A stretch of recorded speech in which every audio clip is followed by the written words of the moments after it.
Transaction series where we'll be discussing T accounts. So the first thing we want to look at is the rules of debits and credits. So I have laid out the accounting equation here with T accounts, or in the form of T accounts. And we're going to go through and discuss what makes assets go up, what makes liabilities go up, etc. So let's start with assets. Now, as we've discussed in a prior part to this series, the left side of a T account is always the debit, the right side is always the credit, no matter what type of account we're talking about. Also recall that assets is not an account, it's a category. Liabilities is not an account, it's a category. Owner's equity, not an account, it's a category of accounts. Okay, so keep that in mind. Assets go up with debits and go down with credits. So let's think about cash. Cash goes up with a debit and down with a credit. So a lot of times students have issues with, well, when I go to the bank, I get my deposit slip and it says they credited my account. But what you've got to recall is the bank is not keeping your personal books. The bank is keeping their books. So what they have credited is actually an account payable with your name on it. And an account payable is a liability. And liabilities go up with credits. So they're increasing their liability to you because you gave them money and they now owe you that money back. So they're increasing their liability to you. That's why your deposit slip says credit, not debit, because again, they're keeping their books, not yours. And liabilities decrease with debits. Now over under owner's equity, I have the accounts that affect owner's equity. Remember, these accounts that I've got listed here, the ones in yellow, don't actually appear on the balance sheet with owner's equity. They affect owner's equity through net income. So, revenues and expenses through net income, and of course dividends affects retained earnings. So owner's equity will increase with credits and will decrease with debits. So as expenses and dividends go up, that will decrease owner's equity. So let's look at those two accounts here down at the bottom. So recall that owner's equity goes up with credits and down with debits.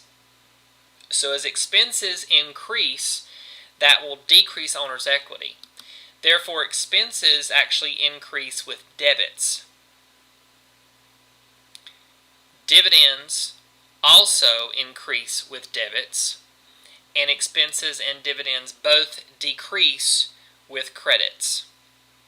So those are kind of like special accounts under owner's equity, because debit balances decrease owner's equity, and because expenses and dividends decrease owner's equity, those accounts increase with debits.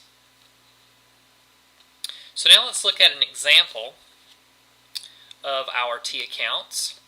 Cougar Cookie Company received $30,000 cash and issued common stock. What accounts are affected, and how does this affect the accounting equation? So I'm going to give you the accounting equation, which I'm sure that you remember, but I'd like for you to press pause on your player right now and attempt to figure out what accounts are affected in the accounting equation, and then how are these T accounts affected. So do that now, and then come back and we'll talk about it together. Great. Okay, so the problem states that we received $30,000 in cash. So hopefully you discerned that assets are going up by $30,000 because we're getting cash. So if we're getting cash, it's going up. And it says that we issued common stock. So common stock is increasing, which is under owner's equity. So if common stock is increasing, that will also increase owner's equity.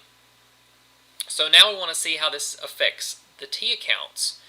So remember, as assets go up, that's a debit to that asset account. In this case, the asset account is cash. Remember, assets is not an account.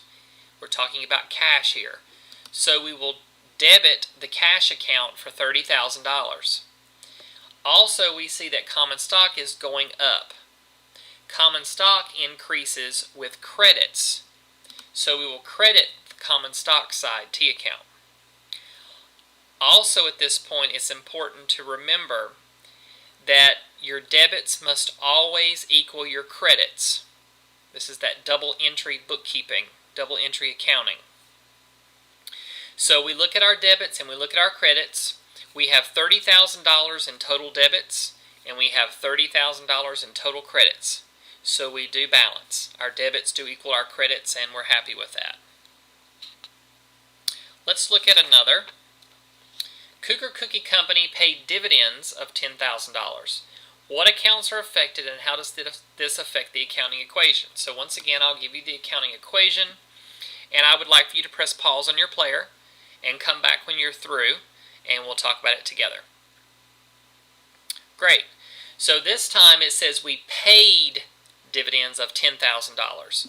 So this time cash is not going up, cash is actually going down by $10,000. So that decreases our total assets. Also, you have to remember, what does dividends affect? And we know that dividends affect retained earnings, which are under owner's equity. So if we pay dividends, that reduces our owner's equity, or reduces our retained earnings, which reduces owner's equity. So it's a reduction of owner's equity. So we do balance. Our accounting equation balances here. One side went down 10,000, the other side went down 10,000. So what are the balances remaining in the open accounts? So I've carried forward our balance from the prior problem. And we had a debit balance in cash of $30,000 and a credit balance of $30,000 in common stock. Now cash is going down by $10,000. That's a credit. So remember, assets decrease with credits. That leaves us a balance in our cash account of $20,000. Notice I put the balance on the debit side because my debits are higher than my credits. And the balance is debits minus the credits gives me an ending balance, that's what the E stands for there, of $20,000. Then it says I paid dividends. Now, when you pay dividends, that does decrease owner's equity because you're reducing your retained earnings. But you have to think, what's happening to my dividends account? The dividends account balance is actually increasing because you've paid more dividends. So the balance that you have paid out is actually increasing. And you have to remember that dividends increases with a debit. So now we have a debit balance in our dividends account of $10,000. Common stock in this problem was not affected. So we simply carry down our balance of $30,000. Now remember the final step. We have to make sure that all debits equal all credits. So cash has a debit balance of $20,000. Dividends has a debit balance of $10,000. That's a total of $30,000 debit balances. And common stock has a credit balance of $30,000. So debits of $30,000 equal my credits of $30,000.